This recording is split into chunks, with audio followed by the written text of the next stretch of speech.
बिस्मिल्लाहिर्रहमानिर्रहीम अस्सलामु अलैकुम। जिस तरह दुनिया के मुख्तलिफ़ ममालिक में मुसलमानों के साथ नारवा सलूक किया जाता है, उन्हीं ममालिक में से हमारा पड़ोसी मुल्क भारत भी है। भारत में मुसलमानों पर होने वाले जुल्म की दास्तान बहुत लंबी है।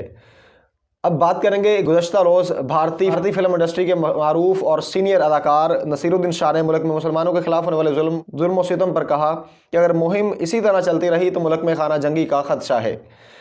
भारतीय अदाकार का कहना था कि मुसलमानों को पसमानदा और बेकार बनाया जा रहा है।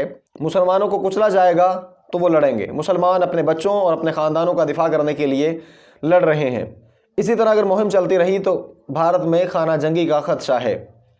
अदाकार ने भारतीय वज़ीर आज़म नरेंद्र मोदी के खून खराबे और नस्ल कशी पर मुकम्मल खामोशी के सवाल पर कहा कि मोदी को किसी की कोई परवाह नहीं। वो तो ट्विटर पर उन लोगों को फॉलो करते हैं जो नस्ल कशी की धमकियां देने वाले हैं। वाज़ेह रहे कि यह पहली बार नहीं जब नसीरुद्दीन शाह ने भारत में होने वाले जुल्म और नाइंसाफ़ी पर आवाज़ उठाई है। इससे कबल वो अपनी राय का इजहार कर चुके हैं, जिस पर इंतहा पसंद हिंदुओं ने उन्हें भारत छोड़कर पाकिस्तान तक जाने की धमकियां दी थीं।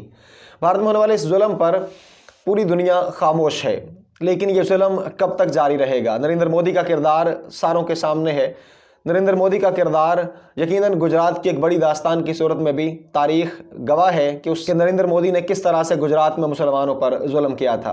आज ये जुल्म भारत के मुख्तलिफ हिस्सों में जारी है।